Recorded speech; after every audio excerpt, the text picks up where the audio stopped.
Hi everyone.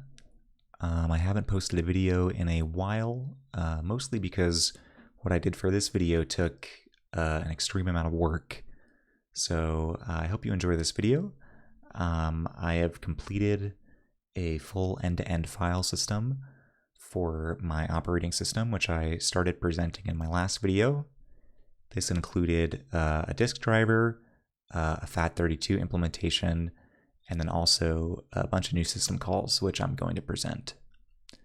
So thanks for clicking, and with that, let's get into it.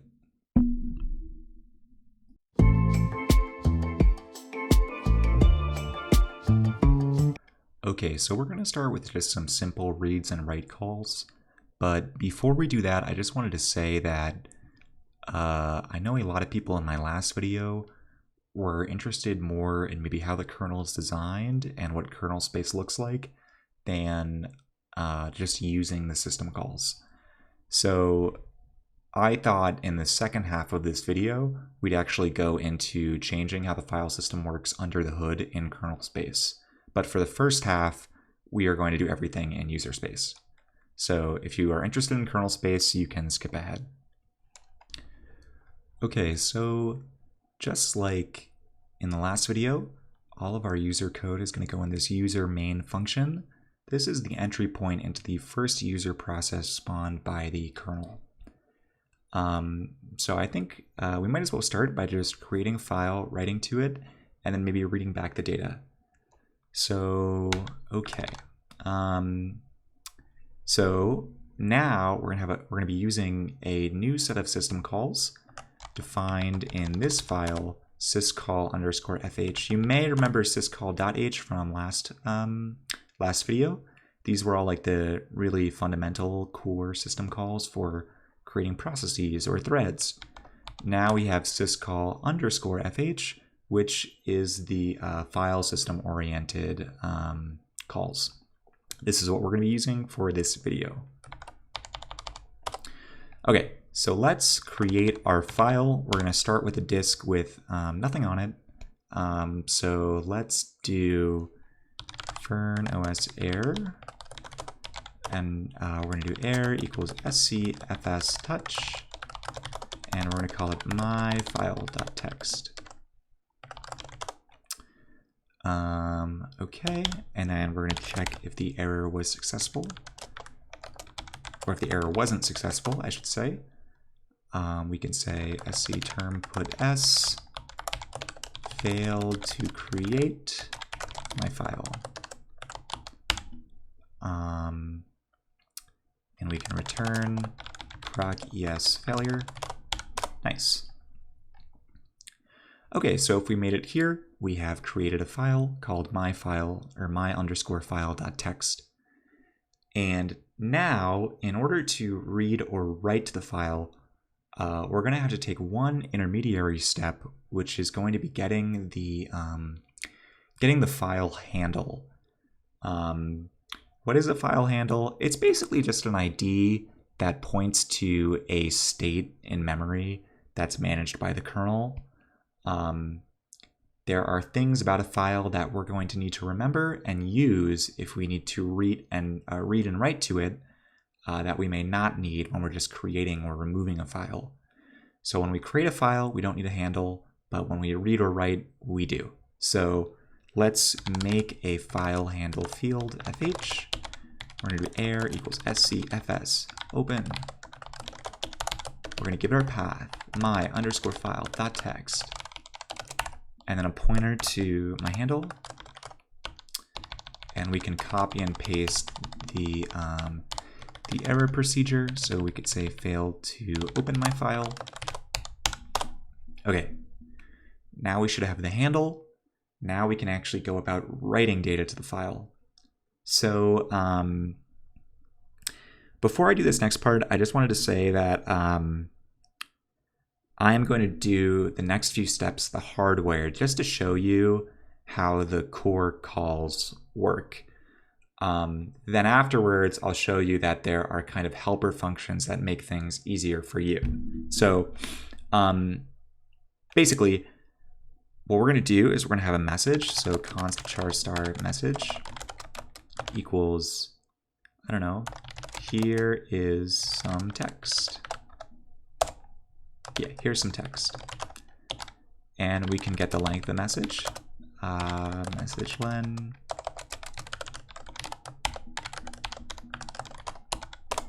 Okay.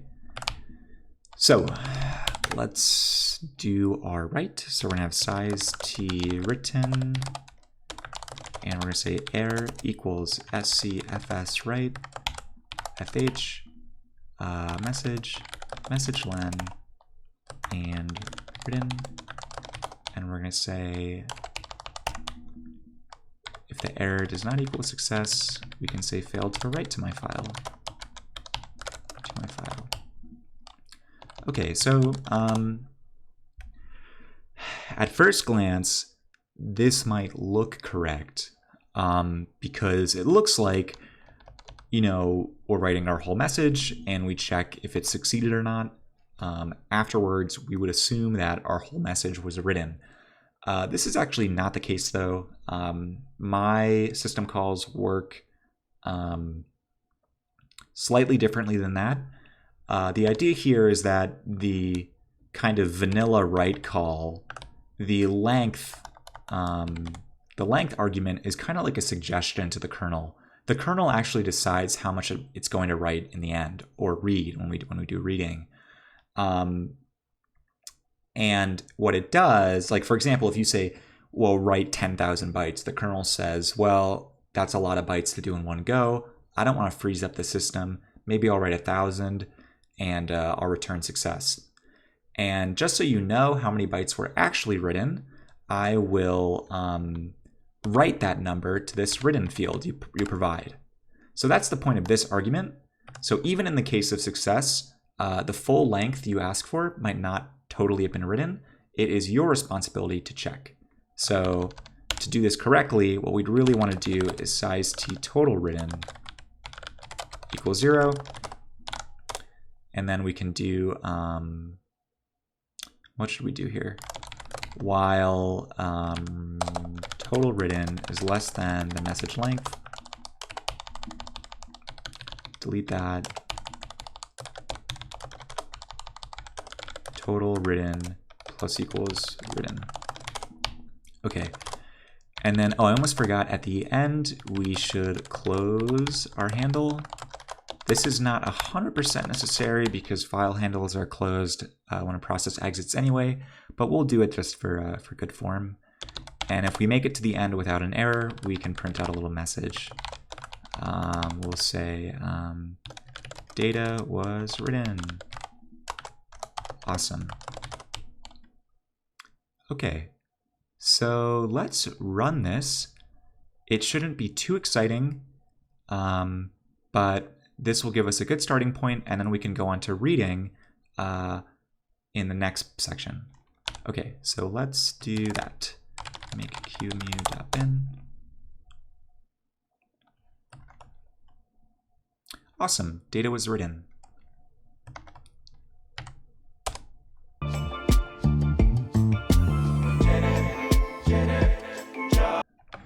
Okay, so now we can move on to the maybe slightly more interesting part of reading from the file. So now we'll be able to print out the contents of the file to screen, which will be a little bit more exciting. So let's do, so basically, because our file already exists on disk, I commented out the code for creating the file.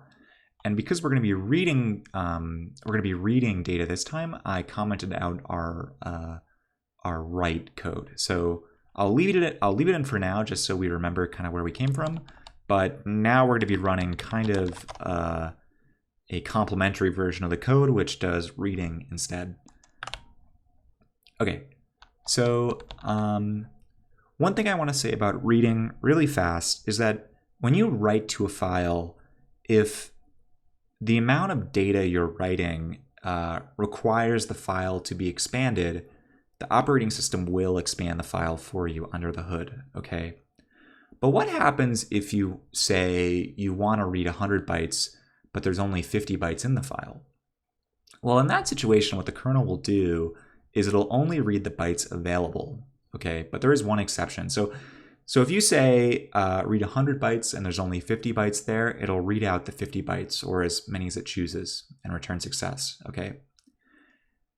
Now, the exception is that if we're at the very end of the file and you try to read, the kernel will see that as you asking the kernel to block the current thread until data is available. So we're going to get into what that means a little bit later in the video, but I just wanted to give that context as to why we're going to do the next few steps. The point here is that when we read, if we don't want the program to block, we need to know exactly how large the file is before we read, because if we read larger than the file, there's a chance we get to the end and the kernel says, oh, you're waiting for more data, I'll just put you to sleep. And in this case, our program would run forever, which would be bad. So how do we get the length of a file? We're going to do fs node info, and we're going to do air equals sc fs get info. And this, we actually don't use the handle. We're going to do myfile.txt and info. And we can say failed to get my file's length. Okay. So we make it. If we make it past this if statement, we know we succeeded. So we can say length of file %u. And we're going to do info.len. We do .get info because there's other information you can get, like the time the file was created, or if the path you provided actually points to a directory. We're just using length for now, though. Okay, so we should be able to get the length of the file. And what we're going to do is we're going to want to read. So let's do, let's think about this. Let's do char buff 100. And let's think about this. We're going to do size t total redin. Also, I use redin a lot, even though it's not a word. I just don't like using red because that can be confused with, you know, the system call read. So that's a quick little quirk. Equals 0. And we can say while total redin is less than the length of the file. Let's think about this. Well, total redin is less than the length of the file. And then we should be able to just do kind of a similar thing here. So we could say air equals scfs read. Oh, and let's do, we'll kind of do an iteration specific or iteration local redin. And we're going to give it the file handle, and we're going to give it the buffer. We're going to give it the size of the buffer. Actually, wait. Oh, let's do this. To read, and we're going to say, let's think about this. Oh, I know what we should do. Const size t bytes left is going to equal info.len minus total redin. Then we're going to say bytes to read is going to equal bytes left is less than size of the buffer. In that case, we're just going to read the bytes left. Otherwise, we're going to read the size of the buffer. Here, we're really just getting the minimum of bytes left and the size of the buffer. Again, so we just don't overshoot the end of the file. Okay. Then we can move this down here. And what we're going to do, let's do, oh, we're going to do one thing special really fast. We're actually not going to read into the full buffer. We are going to, we're going to leave one space in the buffer at least always empty, and this is going to be for the null terminator of our string, so we can print things out to the terminal easily. So now we're going to read into our buffer. We're going to read bytes to read, and just like with writing, we're going to give it a local variable to see how many bytes we actually read, and then we can say we have the error case, so failed to read my file. And then otherwise, we're going to do sc term put s both. Let's see. Okay, and then at the very end, just because our file does not end with a null term, I'm sorry, it doesn't end with a new line, at the very end, we will print a new line.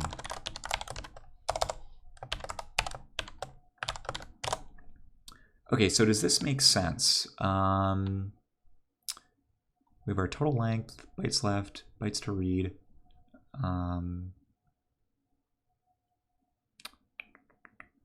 Looks good to me. Okay, let's run it and see what happens.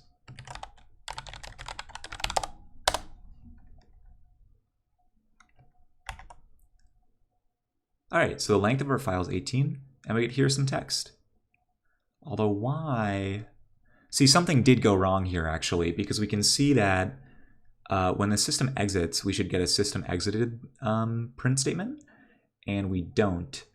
And also, our new line never gets printed, which makes me think that the thread is being blocked.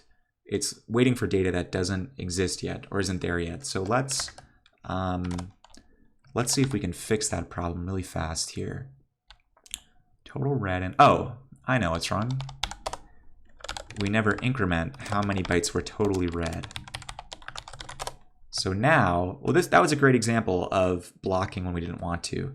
So now this should save us.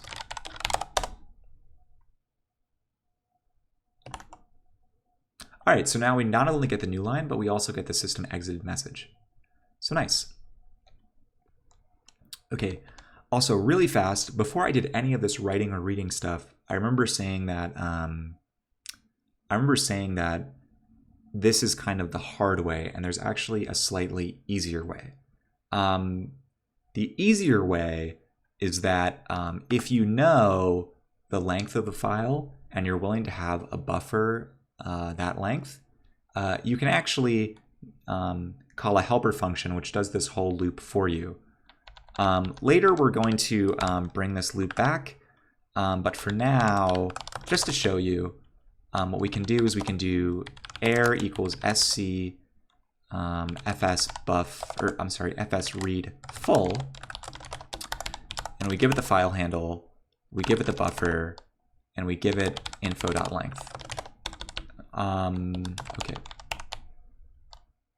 Or we could say this.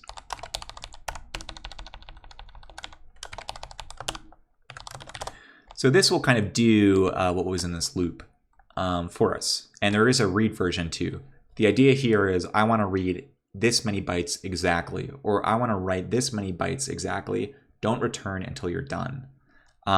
This is a little bit dangerous because in this situation, we're writing to the static buffer. And what if the length of our file is much larger? We know our file is very small, and this is just an example. So I just wanted to show you that this also works. So let's see. Can we run this? Yeah, okay.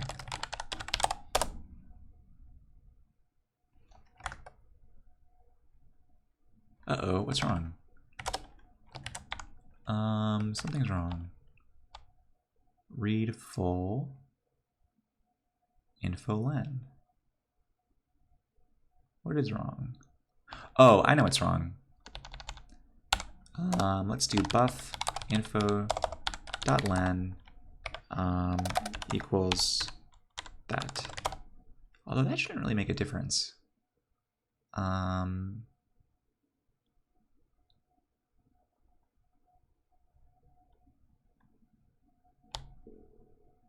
Oh, I never print out the message. That's stupid. Okay.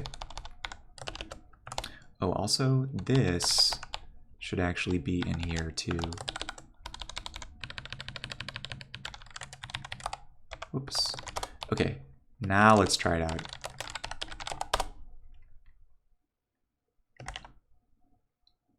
All right, so we basically get the same behavior, but with a little less code, which is nice.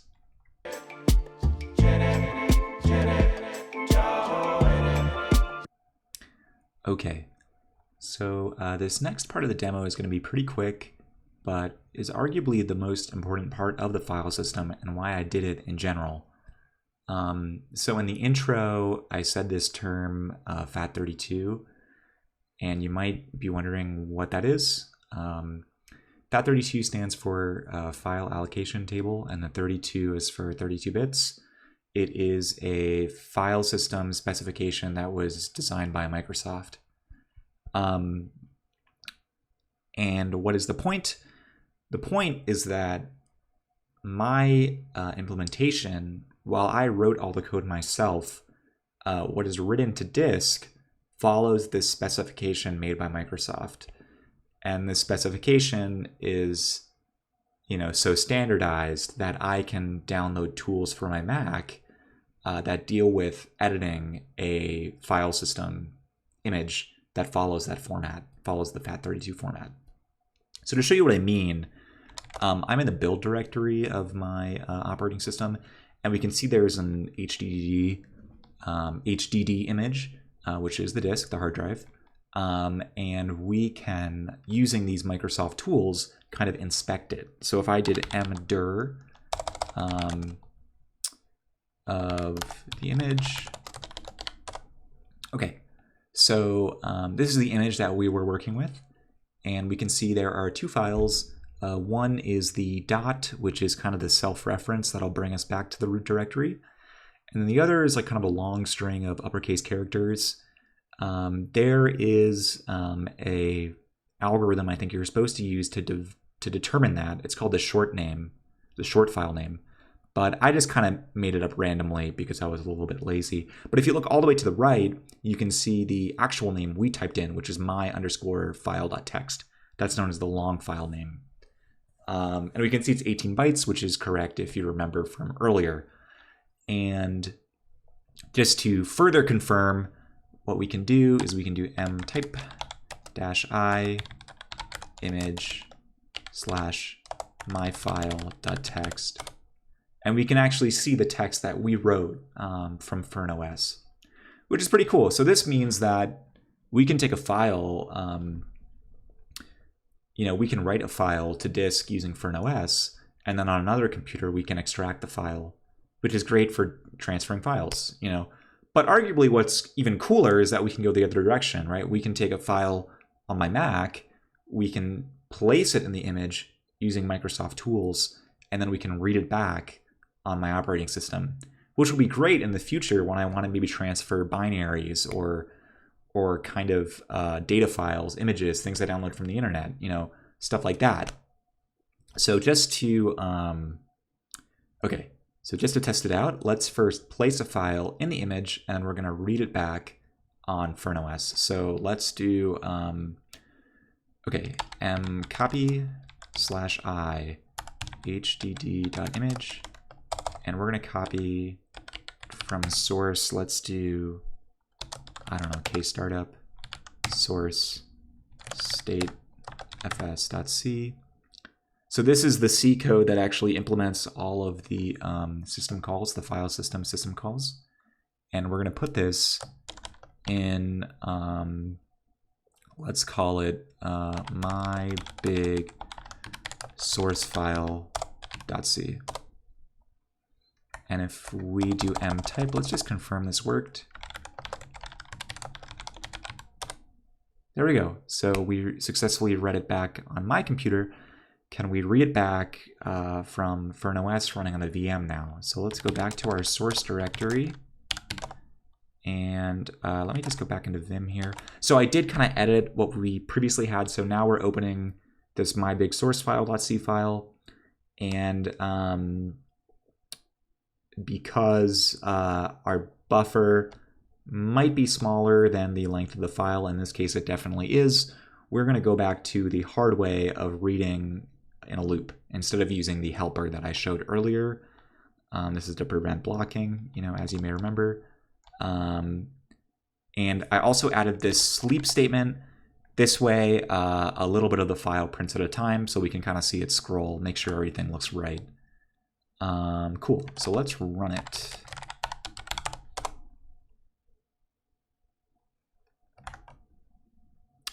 And look at that. We have the C code from my Mac for the file system, but now it's a file itself, which is accessible by FernOS. So that's pretty cool. And it was really hard to do, so I hope you appreciate this. Yeah.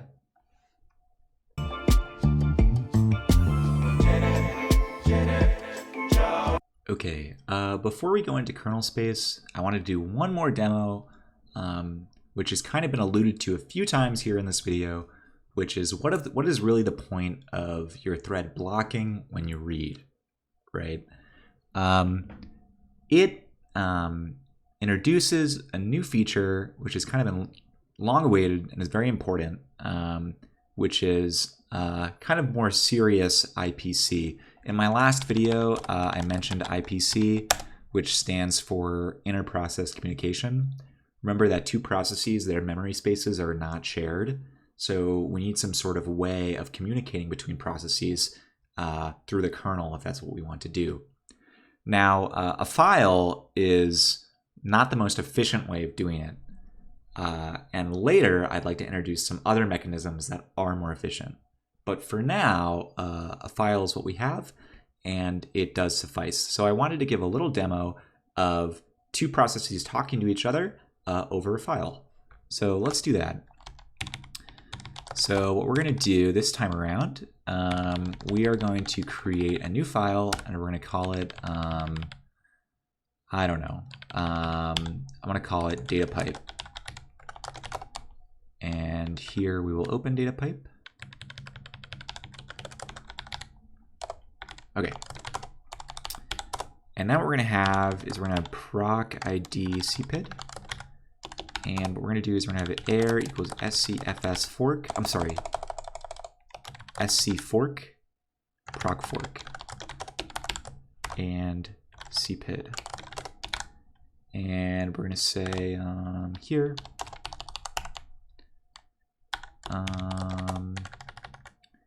failed to fork. And then here we're going to say if cpid equals fos max procs in the child process. And we're going to do here proc es success. Okay. All right. So, okay. Okay, and then here we can say in the parent process. I'm going to close this here. Okay, so a few things. The fork call is from my last video. It's just like fork on Linux for the most part. It just makes a new process, completely copying the parent process or the process that calls the fork. And then what happens is that in the parent process, you get one value returned, and in the child process, you get another. So based on the value of cpid, we can determine which process we are in. So from here, from here on out, everything in this if statement body is going to be the child process. Everything after is going to be the parent process. I needed to modify the forking a little bit because now we have a little bit more state going on. Like processes now have a table of file handles, kind of like file descriptors in Linux. And what happens when you fork? In my case, just like the memory space, each file handle will themselves individually be copied into the new process as kind of their own deep copy. So when I open data pipe once and then I fork, that's okay, because now there will be a copy of the file hand in the child and a copy of the file handle in the parent. Cool. Okay, that was a lot. So just let's think about this. Let's just do one or two more things before we actually do the reading and writing. Remember, when a child process exits, it's going to send a signal to the parent. So the parent, we'll just do it right up here. We're going to do sc signal allow, and then we're going to do one fsig child. Actually, we can do that. We can actually do that down here after we spawn. Which is going to be okay. So again, this is going to say we're going to expect that at a certain point during our execution, we're going to expect a child signal from the, we're going to expect the child process to exit and then us to get a signal. We don't want our whole system to crash. We want to be able to receive and process the signal. When we are done, we're going to do air equals sc, what is it? Sc, oh, I know. Sc sig wait, and we can do full sig vector, and we don't need which one. And actually, we can actually, we'll do the correct. There we go. And we can say down here,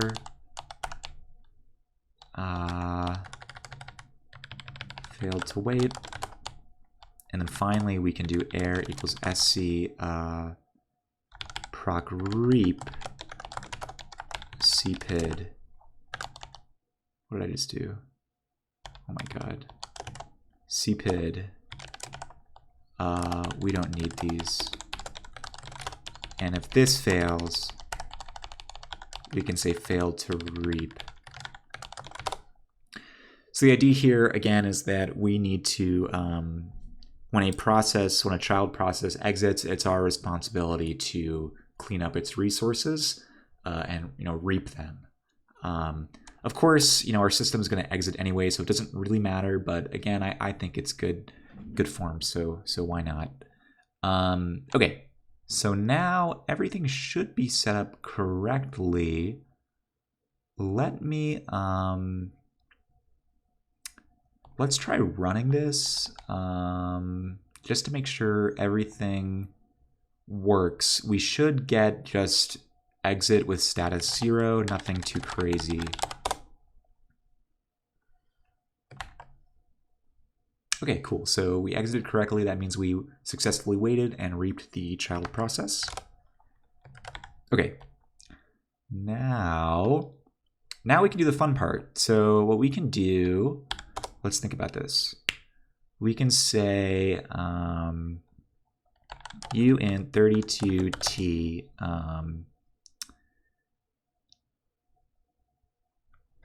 what's what we'll do? We'll put this up here. We'll say data. And then we're going to also have the const size t iters is going to equal, I don't know, 10. Okay, so we're going to start with the writing, which is actually going to be below the child process, which is a little bit backwards, but that's okay. So we're going to do for size ti equals 0, I is less than iters, I plus plus. So we're going to do something 10 times. And what are we going to do? We're going to say data equals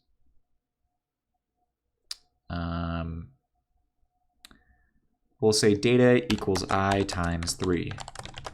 And what we're going to do is we're going to do air equals scfs write full. We're going to give it the file handle.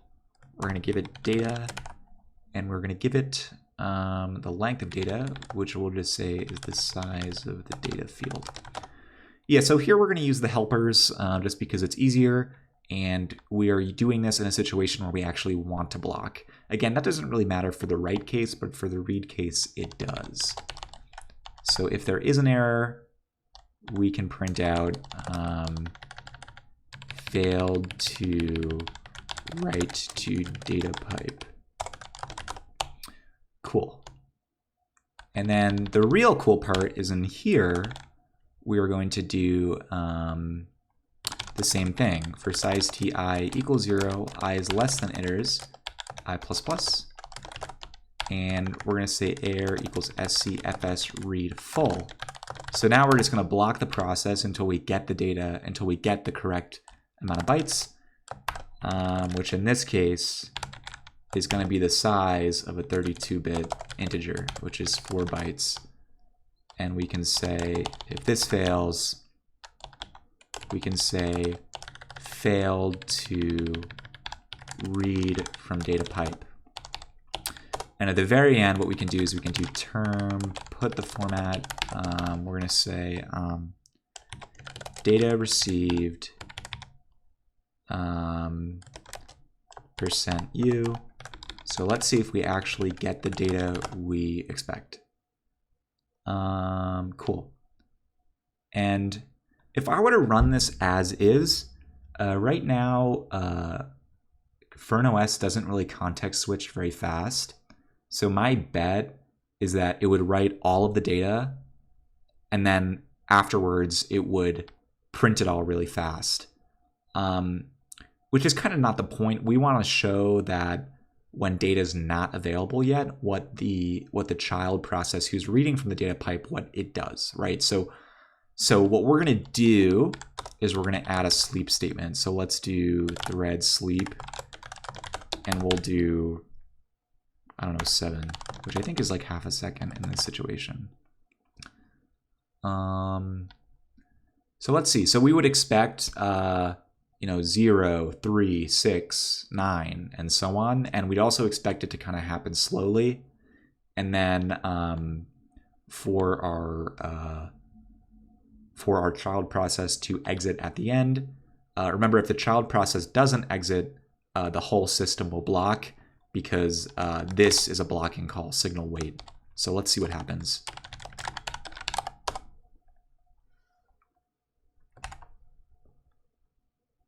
Failed to create file, what? Let's see, what's wrong? Data pipe, what's wrong with that? Or maybe the error is down here. No. That should be right.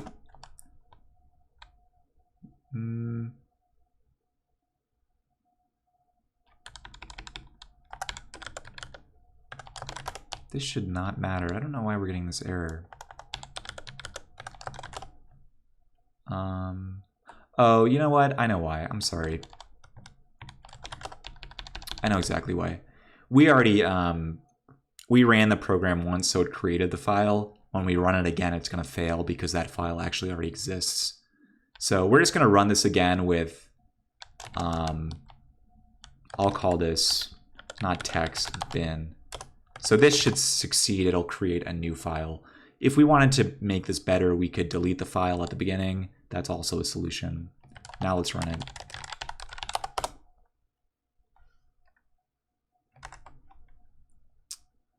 So look at that. We get the data, one 32-bit integer at a time, and it's kind of in this slow, kind of buffered manner. So not buffered, kind of, there are pauses in between each read because it's waiting for the data to come in.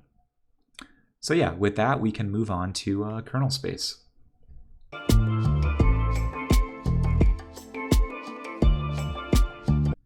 Just as a quick aside, I wanted to let you guys know that I've recently opened a GitHub sponsors account, and I also recently have quit my job. I have some money saved up, and I really enjoy working on this project, and I kind of do it full time now, but I also have no income. So if you like my videos and you like this project and you want me to keep working on it, I'd recommend donating $1 or $2. I can't really give you anything, but what I will say is that I do plan for all sponsors, even just one-time donations of $1 or more. I plan to have all sponsors' names built into the FernOS ISO at some point. Right now there is no ISO, so that I cannot technically promise, but in the future I hope to have one, and that is something I would like to do if you do donate $1 or more. So anyway, back to coding.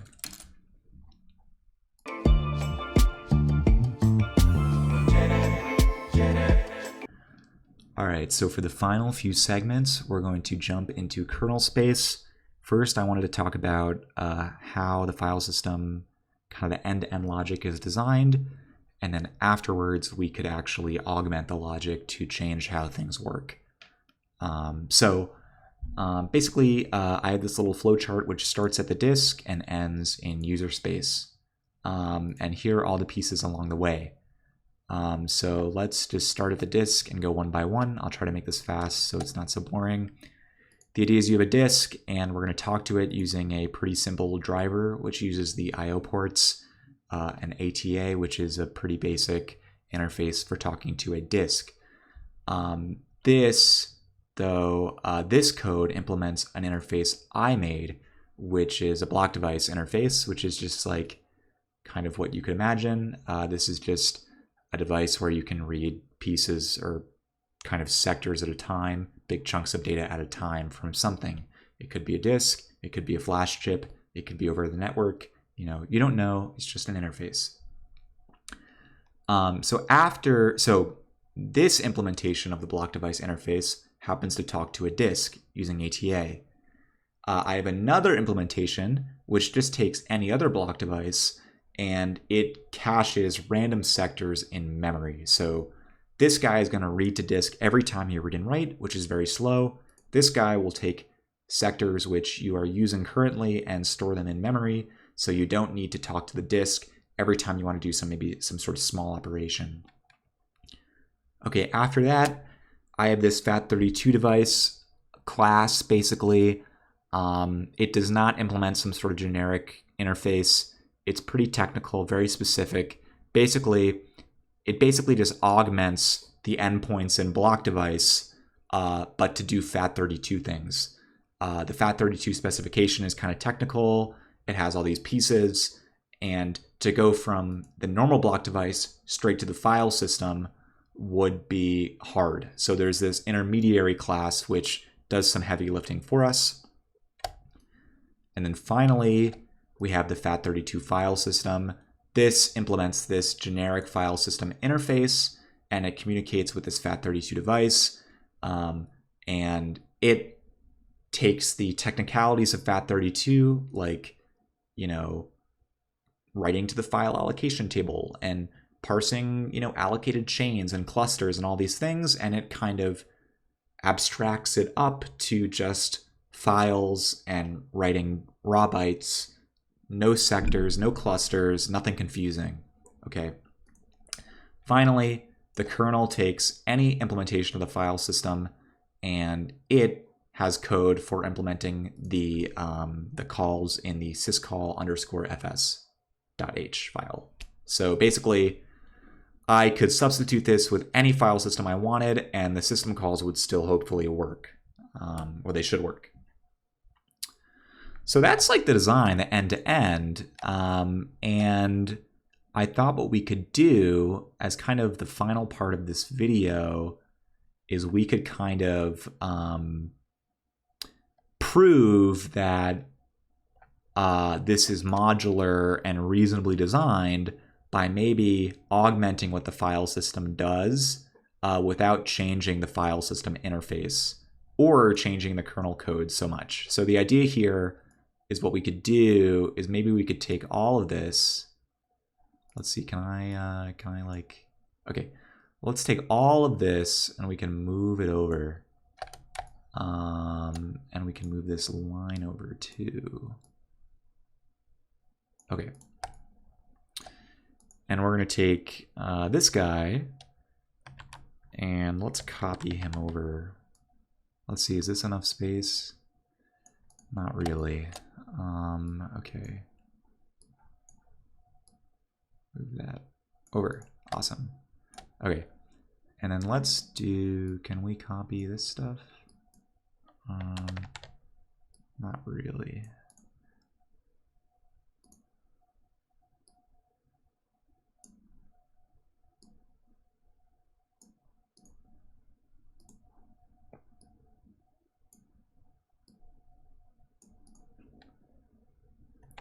Okay, so right now this is completely invalid because a FAT32 file system does not take another file system. Let me copy this.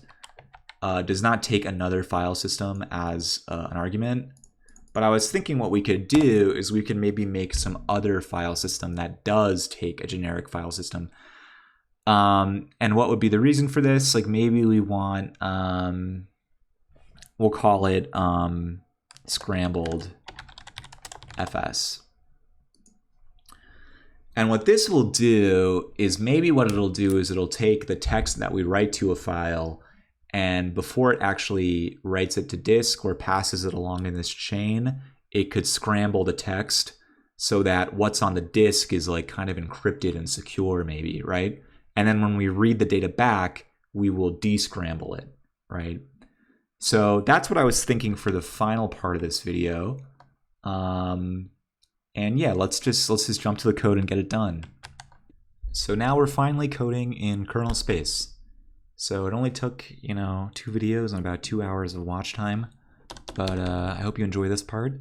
So anyway, basically I have, as I showed in the diagram, I have this new file system type. It's called a scrambled file system.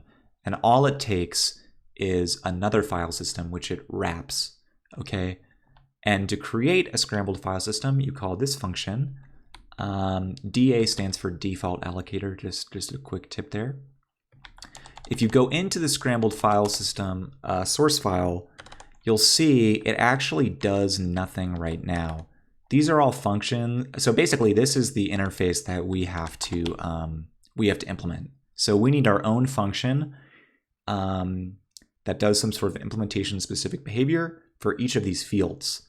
And lucky for us, these will all stay exactly the same, meaning that they will all just call the underlying, the wrapped file system's call, except for 2 exceptions, which are read and write, where we're going to do the scrambling and the descrambling.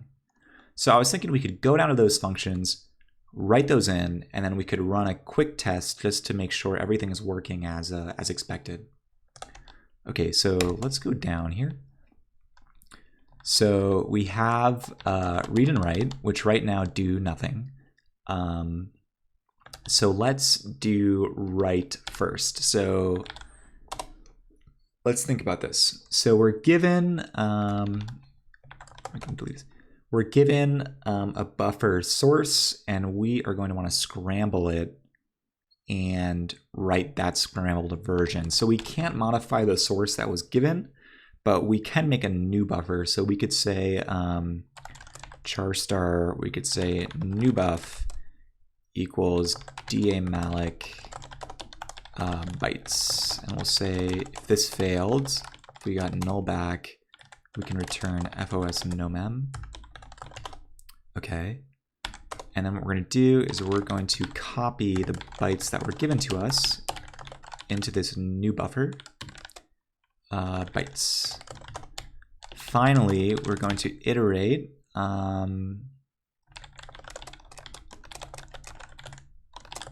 over our new buffer, and we're going to say char c equals new buff I. We can say if we can say this. We can say if c is less than or equal to a, and c is less than z, we'll say new buff I plus plus. We can say otherwise if c equals z, new buff I equals a. So we'll wrap around. So right now we're only going to scramble lowercase text just to make it a little bit easier on ourselves. And we're just going to increment by 1. So a will go to b, b will go to c, and z will go back to a. Finally, we need to remember to free our buffer at the end, but we need to call, we're going to need to do this call first. So let's think about that. Let's pull this up here. and we'll delete the new buffer no matter what, and then we'll return our error code. Cool. So this looks pretty simple. I hope it works. And let's go to SFS read, and I think we can use dest directly. So this time we'll say char star new buff is going to equal char star dest, and let's do in the beginning air equals let's do fs read, and then we're going to give it the wrapped file system file key offset bytes dest. Okay, and then if air doesn't equal success, we can fail fast here. Otherwise, bytes were written to dest, so we can kind of copy and paste this logic right here. And at the end, we can return FOS success. Okay, here we go. So now what do we do? Now we need to change this. So now we're going to subtract. So we want to C is greater than or equal to greater than A or less than or equal to Z. We can subtract by 1. If C equals A, we're going to bring it back to Z. Let's think about that. Yeah, that looks pretty viable. Okay, cool. So before this, you can tell that I did a lot of stuff before recording this segment. And one thing I did do, which I probably could have shown you, but it's only like 2 lines, so I might as well just show you right now, is that basically when you set up the kernel, this initialize kernel state function is called, where it does a bunch of like setup of the structures. And it used to just set up a FAT32 file system and give it to the kernel state here. Now in the middle, I create this scrambled file system, and that is what I pass to the kernel state. So we're kind of injecting something in the middle, like what we did in the diagram earlier. Okay, so now the question is, does this work? And let's go back to the user code. So I ripped out some of our code from earlier. This code creates a text file, and it writes hello world, and then it reads it back. One thing to note is because we're using the same file handle for the write and the read, we have to use this seek call, which is going to bring the position back to the beginning of the file before we read. Otherwise, this call would block. So basically, yeah, we write, we read, and then we print things out. So if all goes well, we should get hello world back. So let's give it a shot.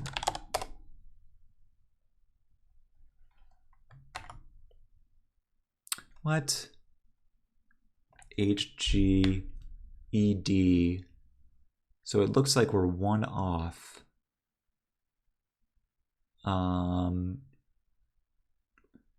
We're 1 off. Why would that be? Let's go back to the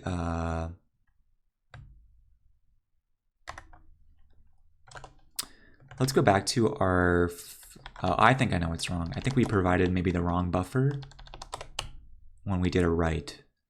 But let's see. Yeah, so here we're writing the source. We want to be writing the new buffer. Now let's try. Ugh. Oh my god.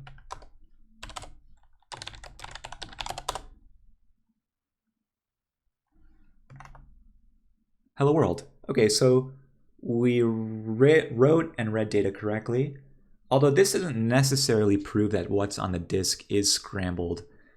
From our last error we just received, we can kind of guess that it is scrambled, but I just wanted to show one more thing to prove that. So remember, all of the other functions besides read and write were left as kind of like identities. Like they just pass, maybe identity is not the right word, but they just pass all arguments directly to the wrapped file system, right? So all those functions should work exactly as the wrapped file system would intend.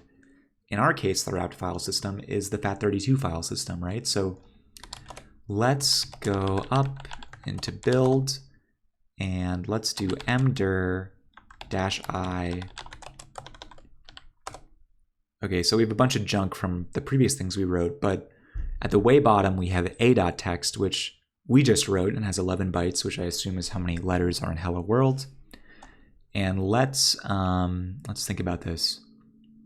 Let's read it out. So this is reading directly from the disk. So if it's scrambled, we should see the scrambled bytes here.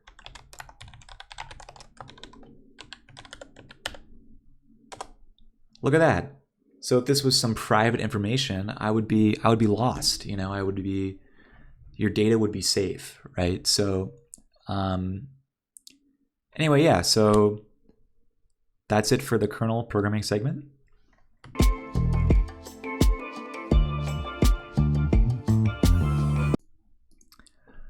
All right, well, if you made it this far, it is time for us to finally part, and I appreciate your dedication to my videos. Once again, I'll just plug that you may consider donating $1 or $2 to the project. You may also consider contributing. It is open source, and since my last video, one person did contribute. So shout out to Chris, wherever you are. It's very nice of you. Anyway, with that, goodbye, and I will see you next time.